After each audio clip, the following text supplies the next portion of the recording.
All right, this video is going to be about protein, especially all different type of protein supplements and what makes them all unique. How much protein do you really need, and proper recovery methods. Using protein. So let's get into it.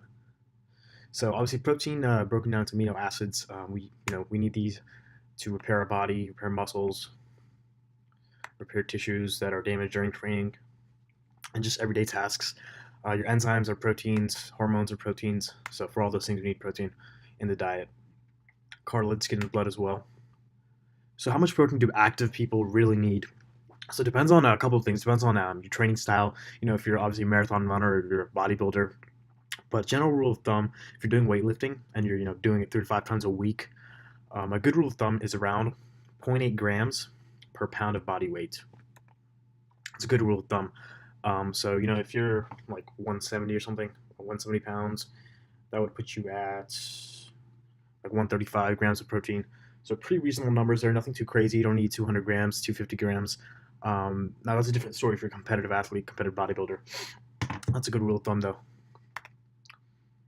All right, so let's talk about sources of protein.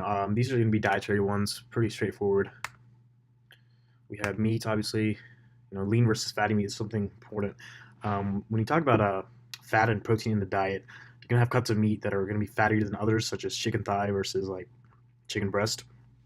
So gram per gram, chicken thigh versus chicken breast, which one has more protein? The chicken breast does, because there's less fat in the breast and there's more protein. Now the weight of the two cuts might be the same, but the ratio of protein to fat is different. So it's something to keep in mind when you're measuring your food out and recording it. Go for lean protein most of the time, but you do need that fat in there, good animal fats in there to support your optimal hormone production. Tilapia, another great source of lean protein. Beans, legumes have a great, pretty good source of protein and fiber as well. And you get some carbs in there too, complex carbs, so that's great. Soybeans as well. Dairy, obviously, source of protein, as well as eggs, right? So dairy, we have a couple things. Probably the best source of protein would be cottage cheese, and all cheeses really, it's going to be a type of protein called casein. It's going to be slower digesting than the other type, which is whey, which also comes from dairy. Now they get broken down, they get separated and turned into supplements as well, but they just come from the process of from milk basically. Now, is milk a good source of protein? Yes, it does have protein, but it's also a great source of lactose, that milk sugar, right? So that's a pretty simple sugar. You generally want to avoid milk, especially if you're trying to lose weight. It might have its place. Might have its place if you're trying to gain, muscle mass, trying to bulk more, provided you're not lactose intolerant. But overall, I would suggest avoiding milk. Not the best source, and of lean protein, because it's pretty fatty. Um, Unless you get, I guess, low fat or non fat milk, but at that point it's just sugar water because it's just lactose and the protein component. Okay, let's talk about supplements. This is the most confusing part for a lot of people. They get confused about all these labels. What is hydro whey? Which is what's whey versus casein? Which one do I need? When do I need it? So this is I'm going to say probably this is the company I trust the most in regards to protein supplements in general, as far as having the amounts they say they have. There's been a lot of lab tests online. You can find reports. Optimum Nutrition, definitely one of the top ones up there in regards to quality, and they're pretty good prices too. But let's get into the different types. So first you have BCAAs. These are your branched chain amino acids. So these are just the amino acids themselves. They're already, they're not bounded together in huge chains like the whole protein would be. So these work instantly. Take these pre-workout, especially if you're doing, these have the place for fasted training, or if you're going to be training for a long time, you can take a pre-workout or inter-workout as well. You definitely don't need these. They're pretty optional, more for advanced athletes. So whey protein, a couple different types here. We have whey isolate. This is best taken post-workout. It's faster digesting than a whey concentrate would be. Okay. Whey concentrate you can take post-workout too, but really whenever it's good, it's slower digesting. It's fine.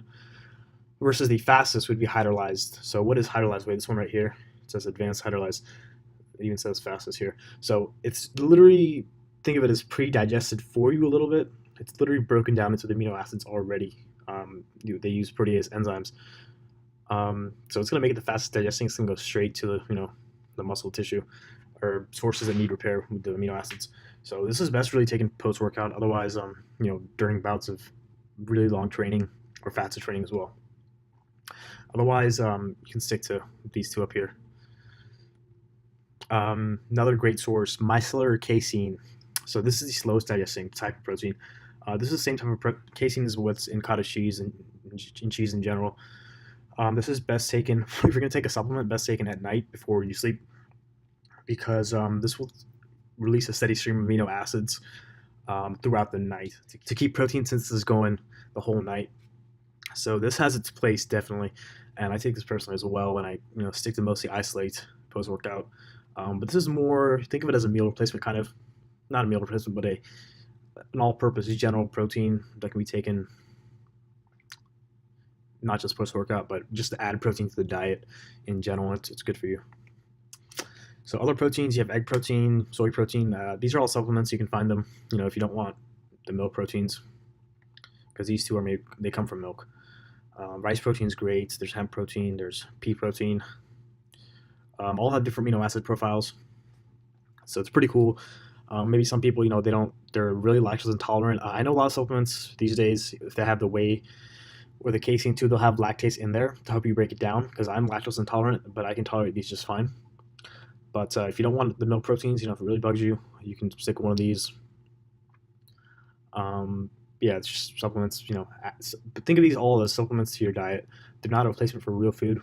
Real whole foods are going to be the best source, of proper nutrition for you. But if you do need help reaching your protein goals, definitely give these a chance. Okay, let's talk about differences in protein absorption rates. So we talked about earlier in the last slide, with the hydrolyzed version, it's broken down amino acids, right? So how does hydrolysis, the broken down amino acids, impact the speed of digestion? So you can kind of see here, and it's important to note that you want to take proteins, especially if you take supplements, protein supplements post-workout, take them with a little bit of simple carbs, some juice, just some simple carbs, or even just like some white rice. Have some carbs in there. Spikes your insulin, so when you break the amino acids down, you can absorb them. So hydrolyzed casein, it says spikes amino acid levels similar to whey protein. So hydrolyzed casein is the amino acids are kind of pre-digested for you in the casein, so it's gonna digest faster than unhydrolyzed casein would. So if it were unhydrolyzed, it'd be even slower than this. Yeah, you see that here. That's like unhydrolyzed is hydrolyzed, so it matches the whey a little better, but it still has that on the tail end. It's still a slower release. So it's like an in between kind of. So that's kind of cool. But one thing to note, it says leucine. One of the amino acids. So it's important to note that all those types of proteins have different amino acid profiles. So you can kind of see those on supplement facts. They usually list them per gram. Just a cool fun fact. But really, if you're eating real whole foods, you'll get all the amino acids. And you take protein supplements, you're not going to be low on anything at all. Okay, so probably my favorite trick to get more lean protein easy. I think this looks kind of weird. That's I think eggs, avocado, but cottage cheese. Most people don't like it. I personally don't like the taste. Some people do. Whatever. You can add salsa to it, and you want fat-free cottage cheese. It's going to be the most more protein per weight because there's less fat, so it's just protein. It's going to have some carbs too. That's fine. If you're working out, you have room for carbs. But this is going to be the cheapest and most bang for buck protein, more than supplements would be, because cottage cheese is really cheap. So you can get salsa in there, and it tastes really good, and you can use it as a dip too. So that's my little tip to you guys. How to get protein in your diet easy, and breaking down supplements, which ones go where and when to take them, and kind of guide supplements. So yeah,